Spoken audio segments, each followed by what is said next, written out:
વિદ્યાર્થી મિત્રો, આજે આપણે અર્થશાસ્ત્ર ધોરણ 12 ચેપ્ટર નંબર 4 બેન્કિંગ અને નાણાકીય નીતિનો અભ્યાસ કરીશું. તો અગાઉના વિડીયોમાં આપણે જોયેલું કે ચેપ્ટરનું પ્રથમ ટાઇટલ કે બેન્કિંગ, તો એની સમજૂતી આપણે મેળવેલી. અને હવે ચેપ્ટરનું બીજું ટાઇટલ છે કે નાણાકીય નીતિ. તો આજે મિત્રો આપણે નાણાકીય નીતિનો અભ્યાસ કરીશું. તો સેકન્ડ ટાઇટલ છે આપણું ચેપ્ટરનું કે નાણાકીય નીતિ. તો સૌપ્રથમ કે નાણાકીય નીતિની વ્યાખ્યા જોઈએ કે નાણાકીય નીતિ કોને કહેવાય. જ્યારે ચેપ્ટરની શરૂઆત કરેલી ત્યારે સાદી ભાષામાં સમજૂતી આપેલી આખા ટાઇટલની. તો આજે ફરી વખત કે નાણાકીય નીતિ કોને કહેવાય. તો એની પ્રથમ વ્યાખ્યા જોઈએ કે નાણાકીય નીતિ કોને કહેવાય. એટલે કે નાણાકીય નીતિ એટલે અર્થતંત્રમાં નાણાંની માંગ અને નાણાંના પુરવઠાનું સંચાલન અને નિયંત્રણ કરવા અંગેની નીતિ. તો કીધું છે કે અર્થતંત્રમાં નાણાંની માંગ અને નાણાંના પુરવઠાનું સંચાલન. તો નાણાંની માંગ કેટલી છે માર્કેટમાં, તેનો પુરવઠો કેટલો છે ઉપલબ્ધ, તો એનું સંચાલન કરવાનું છે. સંચાલનમાં શું આવે કે એની ઉપર નિયંત્રણ રાખવામાં આવે કે ઘણી વખત નાણાંનો પુરવઠો ઘટી જાય તો પુરવઠો વધારવામાં આવે છે, અથવા તો નાણાંનો પુરવઠો જો ઘટી ગયો હોય, માર્કેટમાં નાણું દેખાતું ન હોય, અથવા તો માર્કેટમાં નાણાંની શું હોય અછત, તો આરબીઆઈ છે એ શું કરશે કે માર્કેટમાં નાણું ઠાલવશે. જો માર્કેટમાં રૂપિયા નહીં હોય તો આનાથી વિરુદ્ધ કે પુરવઠો વધી ગયો હોય, માર્કેટમાં રૂપિયા વધારે હોય, તો એના કારણે ફુગાવો સર્જાય. એટલે કે વસ્તુની ઊંચી કિંમતો ચૂકવવા છતાં તમને વસ્તુ ઓછી પ્રાપ્ત થતી હોય, અથવા તો નાણાંની માંગ કરતાં એનો પુરવઠો કેવો હોય વધારે. એટલે કે વધારે રૂપિયા છે તો સરકાર ગ્રાહકો લોકો પાસેથી પાછા ખેંચી લે છે. તો એને શું કહેવાય છે, નાણાંનું સંચાલન, અથવા તો કહી શકાય કે નાણાંની માંગ અને નાણાંના પુરવઠાનું સંચાલન. તો આવી કોઈ નીતિ હોય તો એને શું કહેવામાં આવે છે કે નાણાકીય નીતિ. નાણાંને લગતી નીતિ અથવા તો પોલિસી, તો એને શું કહે છે, નાણાકીય નીતિ. હવે જોઈએ કે એની બીજી વ્યાખ્યા આપણે કીધી છે કે નાણાકીય સત્તા દ્વારા લેવાયેલા એવા સભાન પગલાં જે નાણાંના જથ્થા, ઉપલબ્ધિ અને નાણાંના ખર્ચમાં પરિવર્તન લાવે છે. એટલે શું, તો નાણાકીય સત્તા દ્વારા, તો નાણાકીય સત્તા એટલે કોણ કે reserve bank of India, RBI દ્વારા લેવાયેલા એવા સભાન પગલાં. સભાન એટલે શું, આપણે કહી શકીએ કે હકારાત્મક, યોગ્ય, અથવા તો સજાગ, અથવા તો જાગૃતિ, એમ કહી શકાય આપણે કે સભાન એટલે એનો મતલબ એવો થાય કે યોગ્ય પગલાં કે જે નાણાંના જથ્થા. તો નાણાંનો જથ્થો માર્કેટમાં છે તો ઘણી વખત શું કરે આરબીઆઈ કે નવું નાણું બહાર પાડે, અથવા તો ઘણી વખત નાણું છે એ પાછું ખેંચી લે, ચલણી નોટ છે તે. તો એને શું કહેવાય કે નાણાંના જથ્થામાં ફેરફાર થયો. બીજું છે કે ઉપલબ્ધિ, એટલે કે માર્કેટમાં રૂપિયા કેટલા ઉપલબ્ધ છે, અથવા તો કયા સમયે કેટલા નાણાં ક્યાંથી મળી રહેશે, તો એમાં પણ શું આવે છે પરિવર્તન. અને નાણાંના ખર્ચમાં પરિવર્તન લાવે કે ઘણી વખત સરકાર શું કરે, અથવા તો આરબીઆઈ કે માર્કેટમાં રૂપિયાની અછત હોય, મંદીનો સમય હોય, તો એ સમય લોકો પાસે રૂપિયા ન હોય, તો આરબીઆઈ છે એ શું કરશે કે લોકોને સસ્તા દરે ધિરાણ પૂરું પાડશે. જો ધિરાણ આપશે એટલે કે લોકો પાસે રૂપિયા આવી જશે, એટલે કે માર્કેટમાં નાણાંનો પુરવઠો શું થશે, વધી જશે. એટલે કે નાણાંના ખર્ચમાં શું કરે છે સરકાર અથવા તો આરબીઆઈ પરિવર્તન કરે. જો તેજીની પરિસ્થિતિ હોય તો આનાથી વિરુદ્ધ કરશે કે રૂપિયા માર્કેટમાં વધારે છે તો સરકાર વ્યાજનો દર વધારી દેશે. સરકાર પાસેથી કરવેરા કેવા લેશે? લોકો પાસેથી સરકાર કરવેરા વધુ લેશે. તો એને કારણે લોકો પાસે જે વધારાનું નાણું છે એ સરકાર પોતાની પાસે લઈ લેશે. એટલે કે નાણાંના ખર્ચમાં શું કરે છે? વધારો અથવા તો ઘટાડો. તો આને પણ શું કહેવાય છે? નાણાકીય નીતિ. હજી એક છે, એની વ્યાખ્યા આપણે જોઈએ. નંબર 3, કે સામાન્ય આર્થિક નીતિના હેતુઓ સિદ્ધ કરવા માટે સર્વોચ્ચ બેંકના હસ્તક નાણાંના પુરવઠાને અંકુશિત કરવાના સાધનો સોંપતી નીતિ એટલે નાણાકીય નીતિ. સમજીએ કે સામાન્ય આર્થિક નીતિના હેતુઓ. તો આર્થિક નીતિના હેતુઓ કેવા હોઈ શકે? જેમ કે દેશમાં કેટલો વિકાસ કરવો, દેશના લોકો એટલે કે પ્રજાનું કલ્યાણ થવું જોઈએ. તો આવા હેતુઓ સિદ્ધ કરવા માટે સર્વોચ્ચ બેંક એટલે કઈ? કે રિઝર્વ બેંક ઓફ ઇન્ડિયા અથવા તો RBI ના હસ્તક નાણાંના પુરવઠાને અંકુશિત કરવાના સાધનો. તો નાણાંને પુરવઠાને અંકુશિત કરવાના સાધનો કયા? કે જેનો આપણે આ વ્યાખ્યા જોઈએ ત્યારબાદ એનો સંપૂર્ણ અભ્યાસ કરીશું. પણ એની પહેલાં વ્યાખ્યામાં તમને સમજાવી દઉં કે નાણાંના પુરવઠાને અંકુશિત કરવાના સાધનો, જેમ કે એક્ઝામ્પલ તરીકે કે બેંક રેટ છે, વ્યાજનો દર છે, રેપો રેટ છે, રિવર્સ રેપો રેટ છે, CRR એટલે કે કેશ રિઝર્વ રેશિયો, એવા ઘણા બધા સાધનો છે. તો આવા સાધનો સોંપતી નીતિ એટલે શું છે? નાણાકીય નીતિ. કે આર્થિક નીતિના હેતુઓ સિદ્ધ કરવા માટે સર્વોચ્ચ બેંકના હસ્તક નાણાંના પુરવઠાને અંકુશિત કરવાના સાધનો સોંપતી નીતિ. તો એને શું કહેવાય? નાણાકીય નીતિ. થોડું અટપટું છે પણ સમજવામાં એકદમ સરળ. કે RBI છે જે નાણાંના પુરવઠાને કંટ્રોલમાં રાખવા માટેના અથવા તો નિયંત્રણમાં રાખવા માટેના જુદા જુદા સાધનો આપે છે અથવા તો સાધનો બહાર પાડે છે. તો એ સાધનો સોંપતી નીતિ, તો એને શું કહીએ છીએ? નાણાકીય નીતિ. હવે જોઈએ કે જે આપણો મુખ્ય પ્રશ્ન છે કે નાણાકીય નીતિના સાધનો. તો એના મુખ્ય 2 સાધનો છે. નંબર 1 કીધું છે કે પરિમાણાત્મક સાધનો અને નંબર 2 કે છે કે ગુણાત્મક સાધનો. તો સૌપ્રથમ આપણે જોઈએ કે પરિમાણાત્મક સાધનો. તો પરિમાણાત્મક એટલે શું?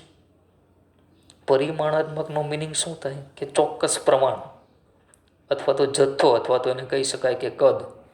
પણ અહીંયા આપણે શું લેવાનું છે? કે પરિમાણાત્મક સાધનો એટલે કેવા સાધનો? કે એમાં ચોક્કસ પ્રમાણમાં ફેરફાર થાય. ચોક્કસ પ્રમાણ એટલે શું? જેમ કે ટકાવારી. તો ટકાવારીમાં સરકાર વધઘટ કરે અથવા તો RBI વધઘટ કરે. બીજું છે કે ચોક્કસ આંકડા હોય એમાં, કે આંકડામાં જ ફેરફાર થતો હોય તો એને શું કહેવાય છે? પરિમાણાત્મક સાધનો. કે આ એવા સાધનો છે કે જે સમગ્ર અર્થતંત્ર ઉપર એક સરખી અસર પહોંચાડે. એટલે કે સરકાર અથવા તો RBI આંકડામાં પરિવર્તન કરે, ટકાવારીનો દર વધારે અથવા તો ઘટાડે, તો એ દેશના સમગ્ર લોકોને અસર કરે છે. તો આવા સાધનોને શું કહેવાય છે? પરિમાણાત્મક સાધનો.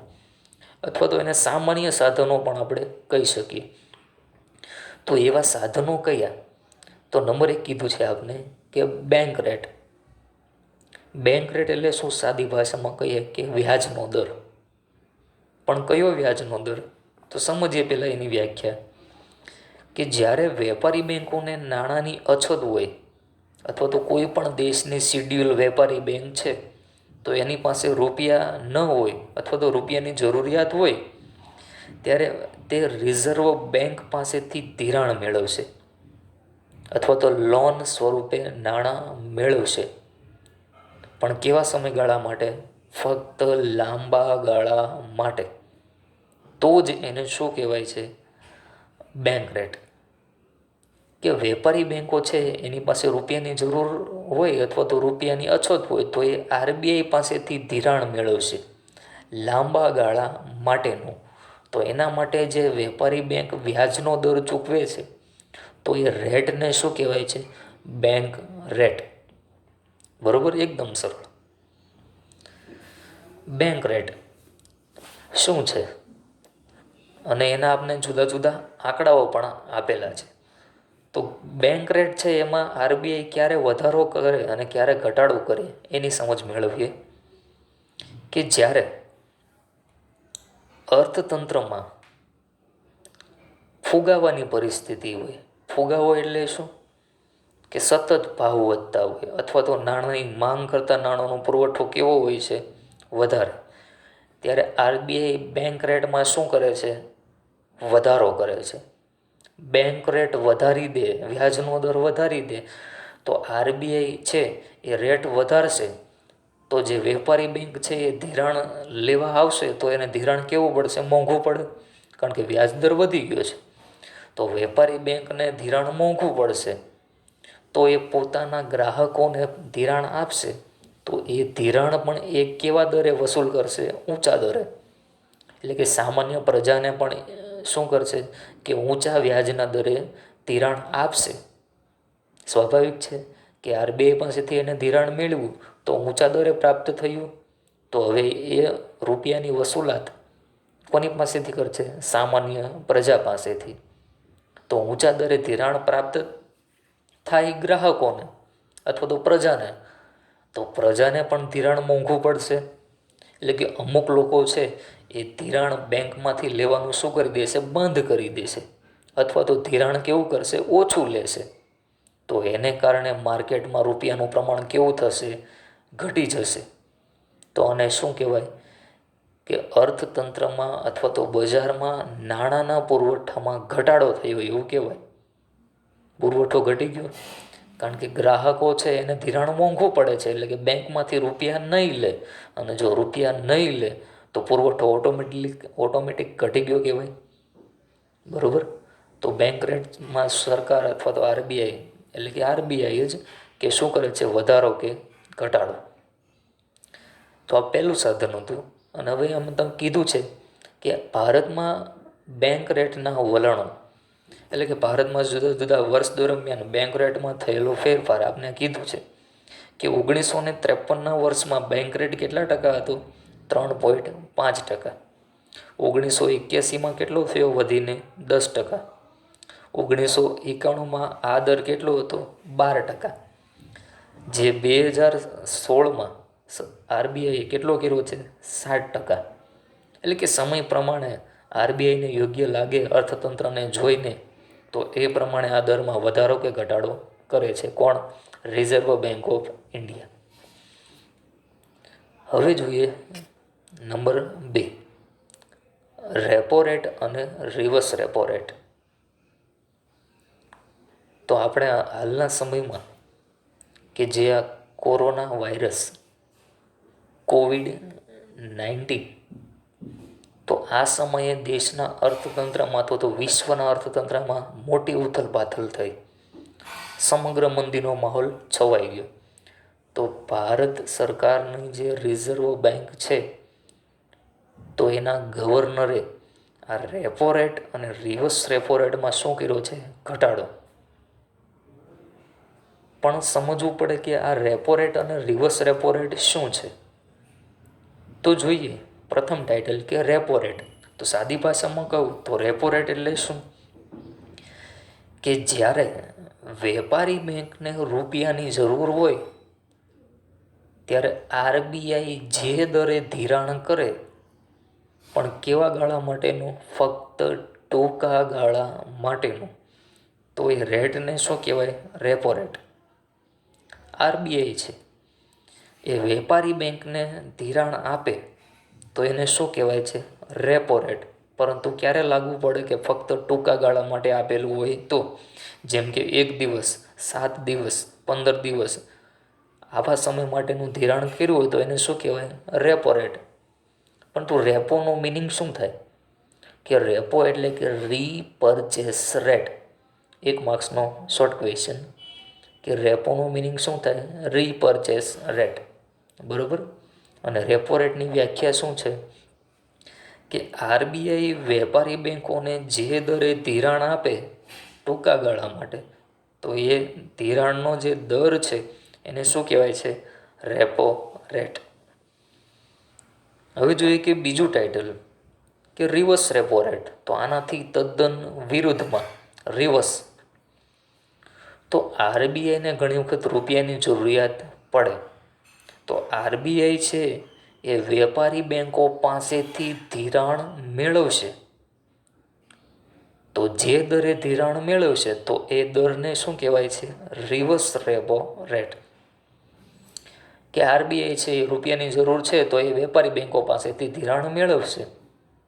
તો જે ધિરાણ મેળવશે ટૂંકા ગાળા માટેનું, તો એના માટે જે વ્યાજનો દર ચૂકવે છે એને શું કહેવાય છે? Reverse repo rate. તો એના પણ આપણે આંકડા આપેલા છે કે છેલ્લા કેટલાક વર્ષોમાં રેપો રેટ અને રિવર્સ રેપો રેટના આંકડા.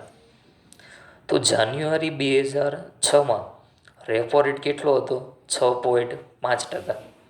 જ્યારે રિવર્સ રેપો રેટ કેટલો હતો? 5.5%. પછી માર્ચ 2010માં રેપો રેટ કેટલો છે? 5%. જ્યારે રિવર્સ રેપો રેટ શું છે? 3.5%. પછી ઓગસ્ટ 2016 એમાં રેપો રેટ કેટલો છે? 6.5%. અને રિવર્સ રેપો રેટ કેટલો છે? 6%. તો આ કોષ્ટક ઉપરથી આપણે જાણી શકીએ કે હંમેશા રેપો રેટ છે એનો દર કેવો હશે? વધારે.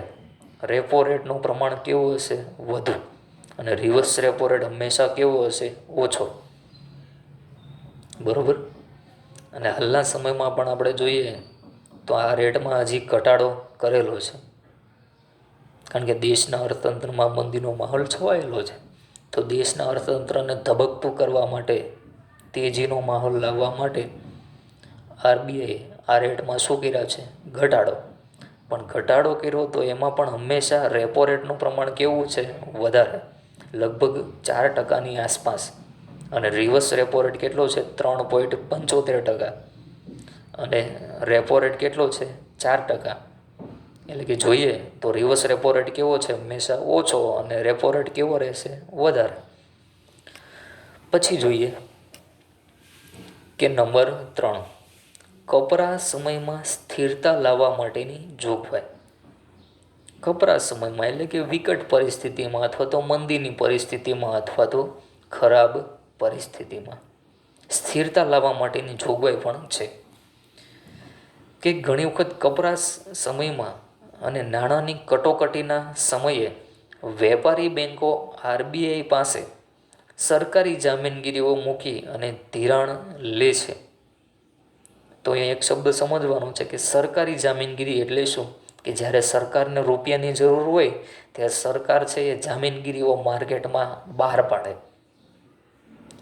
તો સામાન્ય પ્રજા છે એ જામીનગીરીઓ શું કરે છે? ખરીદે છે.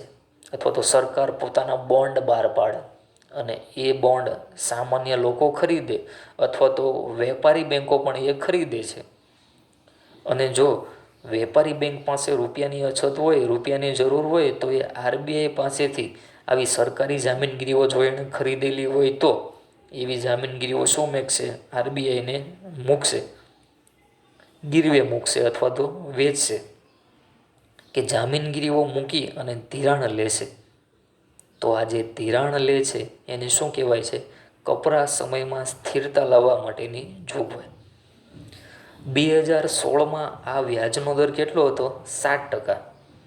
કે જામીનગીરીઓ આરબીઆઈ પાસે મૂકે અને બદલામાં ધિરાણ મેળવે તો જે વ્યાજનો દર ચૂકવવાનો હતો એ કેટલો હતો? 2016માં 7%.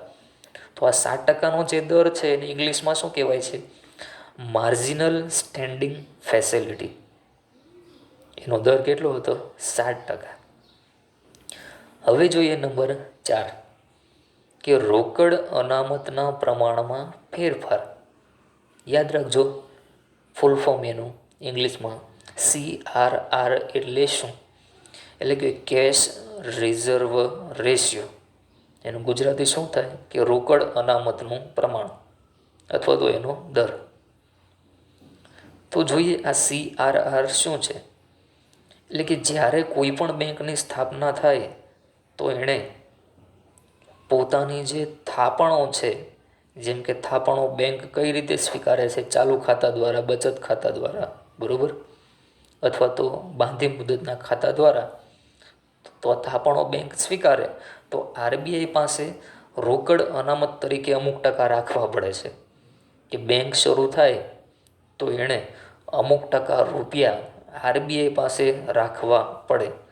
પણ કેટલા રાખવાના હતા? તો શરૂઆતના સમયમાં જોઈએ તો ચાલુ ખાતાની જે થાપણો હોય એના 5%, લાંબા ગાળાની થાપણો એટલે કે ફિક્સ ડિપોઝિટ, બાંધી મુદતની થાપણો, જેટલા રૂપિયા વેપારી બેંક પાસે આવેલા હોય તો એના 2% થાપણો કોની પાસે મૂકવી પડતી? આરબીઆઈ પાસે.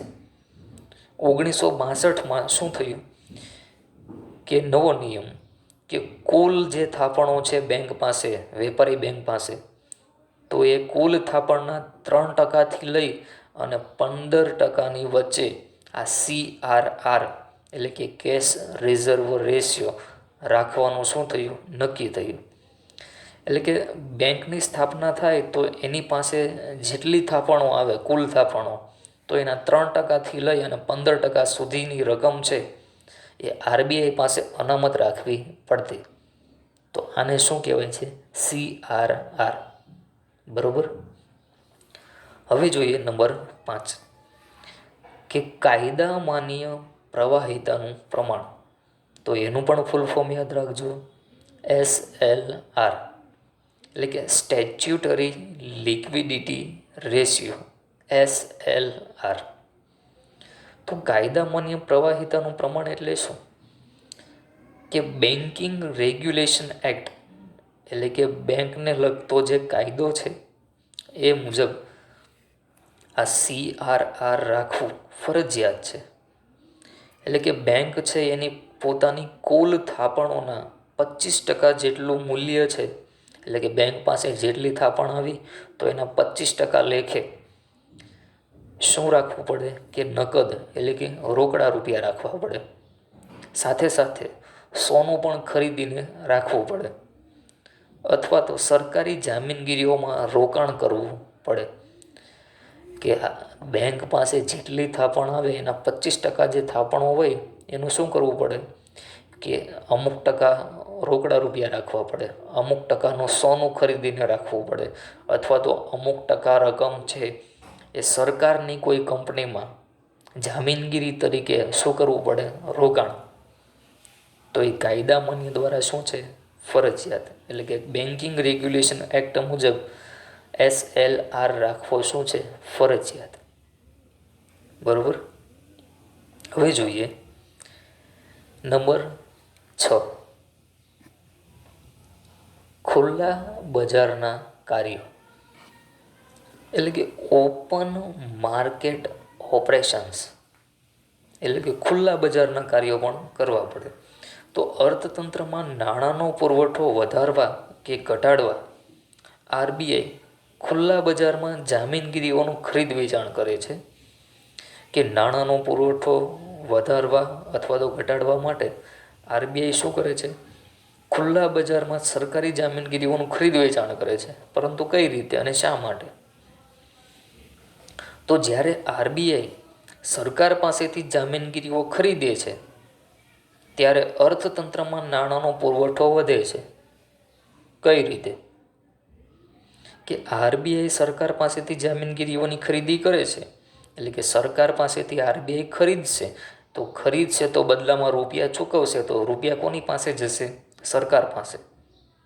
અથવા તો સરકારને રૂપિયા મળે તો સરકાર છે એ સામાન્ય પ્રજાના કલ્યાણ માટે એ રૂપિયાનો ઉપયોગ કરશે.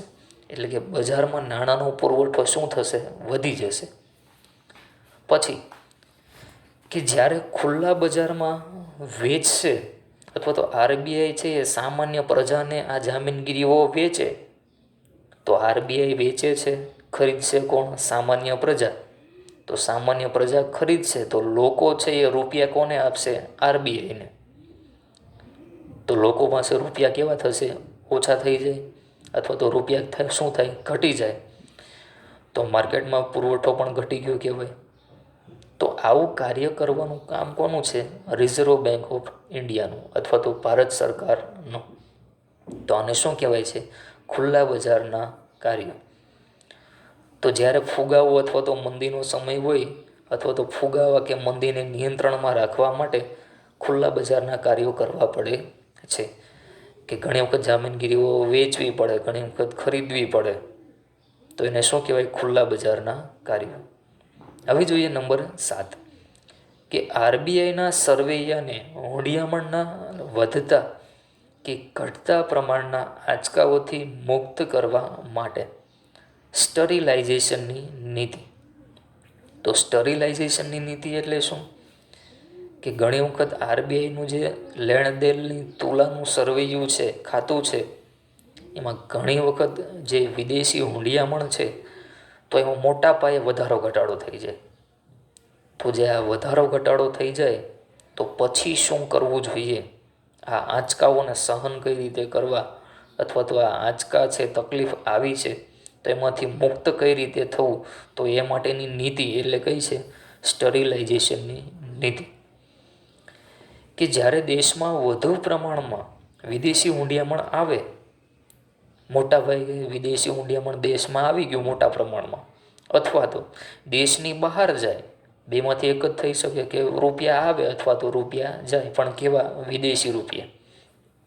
ત્યારે આરબીઆઈના હુંડિયામણના ખાતામાં વધઘટ થાય, એટલે કે તેનું સરવૈયું ખોરવાઈ જાય. સરવૈયું એટલે શું? કે લેણદેણની જે તુલાનું ખાતું હોય એમાં મોટા પાયે વધઘટ થાય. તો આવી પરિસ્થિતિને નિયંત્રણમાં રાખવા માટે આરબીઆઈ શું કરે છે? કે જેટલી માનો કે વિદેશી હુંડિયામણ વધી ગયું, તો જેટલો વધારો છે એટલી સરકારી જામીનગીરીઓ શું કરશે? ખુલ્લા બજારમાં વેચી નાખશે, એટલે કે લેવલ જળવાઈ રહે. બરાબર? અથવા આની વિરુદ્ધની પરિસ્થિતિ હોય કે શું હોય? ખોટની પરિસ્થિતિ હોય. ખોટ એટલે શું? કે ખાધ. ખાધ એટલે શું? કે આવક કરતાં ખર્ચ કેવો હોય? વધારે. તો જેટલી ખોટ ગઈ છે તો એટલા પ્રમાણમાં વિદેશી ચલણની શું કરશે? સરકાર ખરીદી કરી લેશે, અથવા તો જામીનગીરી શું કરશે? પાછી ખેંચી લે અથવા તો ખરીદી લે. એટલે કે સમતુલા જળવાઈ રહે. જેટલી આવક એટલો જ ખર્ચ, એટલે કે ખર્ચ અને આવકનું પ્રમાણ શું થાય? જળવાઈ રહે.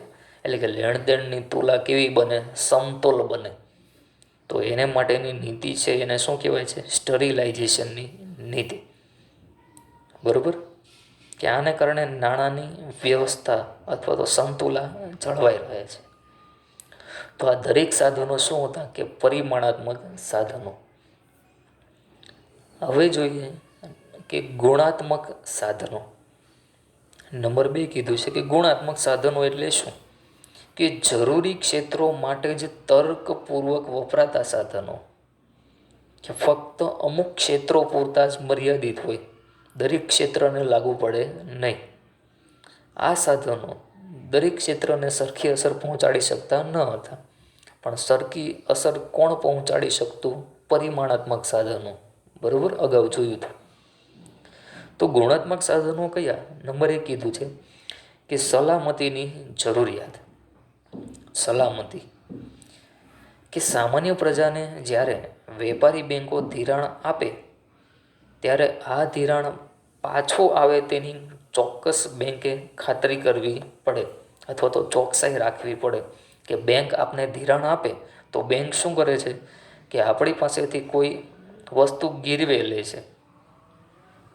કોઈ મિલકત છે, જેમ કે ઘરેણાં છે, એ બેંકમાં ગીરવે મૂકીએ ત્યારે આપણને ધિરાણ આપે છે. કોઈ કાર છે, ઘર છે, જમીન છે, એવી જામીનગીરીઓ બેંકમાં સલામતી પેટે મૂકવી પડે છે, અને તો જ આપને ધિરાણ આપે છે. જો કોઈ ગ્રાહક બેંકની શરત મુજબ ધિરાણની રકમ પરત ન કરી શકે તો આપણે જે વસ્તુ ગીરવે મૂકેલી છે એ બેંક શું કરે છે? જપ્ત કરી લે છે. પરંતુ દેશના દરેક વર્ગને બેંકનું ધિરાણ મળે તથા ખેતી જેવા ક્ષેત્રોનો સરખો વિકાસ થાય તે માટે અલગ અલગ વર્ગ પાસે ઓછા વધતા પ્રમાણમાં બાંહેધરી લખાવવાની પદ્ધતિ અપનાવવામાં આવે છે. તો ઘણી વખત શું થાય કે ગામડાનો જે ખેતી કરનાર વર્ગ છે, ખેડૂત, તો એનો વિકાસ કરવા માટે સરકાર શું કરે છે કે એ લોકોને ઓછા પ્રમાણમાં એની પાસેથી શું લે છે, બાંહેધરી લે. એટલે કે જે ગીરવે વસ્તુ મૂકવાની હોય એનું પ્રમાણ કેવું રાખે, ઓછું, અને ધિરાણ કેવું આપે છે, વધારે. બરાબર. એટલે કે એને સસ્તા દરે અને ઓછા વસ્તુ ગીરવે મૂકીને બાંહેધરી આપીને, એટલે કે ગીરવે વસ્તુ કેવી મૂકવી પડશે, ઓછી, અને ધિરાણ કેવું મળશે, વધારે. ગરીબ ખેડૂતને શું છે કે એની પાસેથી નહિવત પ્રમાણમાં, એટલે કે ઓછા પ્રમાણમાં શું લેશે, વસ્તુ ગીરવે લેશે. પરંતુ મોટા ધંધાના માલિક પાસેથી આરબીઆઈ શું કરશે કે સલામતી અથવા તો ગીરવે અથવા તો બાંહેધરીની રકમ અથવા તો વસ્તુ કેવી લખાવશે, વધારે. ગરીબ વ્યક્તિ છે તો એની પાસેથી ઓછી વસ્તુ ગીરવે મુકાવડાવવાની. ધનિક વ્યક્તિ છે તો એની પાસેથી વધારે વસ્તુ ગીરવે મુકાવવાની. તો આને શું કહેવાય છે, સલામતીની જરૂરિયાત, સિક્યોરિટી. પછી કીધું છે કે માર્જિનની જરૂરિયાત. માર્જિન એટલે કે એને ગુજરાતીમાં કહીએ તો શું થાય, તફાવત અથવા તો ડિફરન્સ, ગાળો. સલામતીની અથવા તો બાંહેધરી પેટે બતાવેલી મિલકતના અમુક ટકા જ અથવા તો માંગેલી લોનના અમુક ટકા જ રકમ બેંક શું કરે છે, ધિરાણ. માર્જિન એટલે કે આપણે જેટલી વસ્તુ મૂકી હોય તો એનું નાણાકીય મૂલ્ય, માનો કે કોઈ વસ્તુ મૂકી તો એનું નાણાકીય મૂલ્ય 100 રૂપિયા હોય, તો બેંક આપને ધિરાણ કેટલું આપશે કે અમુક ટકા માઇનસ કરીને, જેમ કે 80% જેટલી લોન આપે, એટલે કે 80 રૂપિયાનું ધિરાણ કરશે. વસ્તુ 100 રૂપિયાની છે, પણ બેંક એમાં માર્જિન એટલે કે તફાવત કરશે અને આપને ધિરાણ કેટલું આપશે, લગભગ 80%, એટલે કે 80 રૂપિયા. તો એને શું કહેવાય છે કે માર્જિન. કે આવી ટકાવારીને શું કહેવાય છે કે માર્જિનનું પ્રમાણ. આરબીઆઈ જુદા જુદા વર્ગો પાસેથી જુદો માર્જિન વસૂલ કરે છે. કે કેવો વ્યક્તિ છે, ધનિક હોય તો એની પાસેથી માર્જિનનું પ્રમાણ કેવું રાખશે, વધારે, અને પછી ધિરાણ કરશે. સામાન્ય વ્યક્તિ છે, ગરીબ વ્યક્તિ છે, તો એની પાસેથી પણ શું કરશે કે માર્જિનનો દર વધઘટ કરી અને એને ધિરાણ આપશે.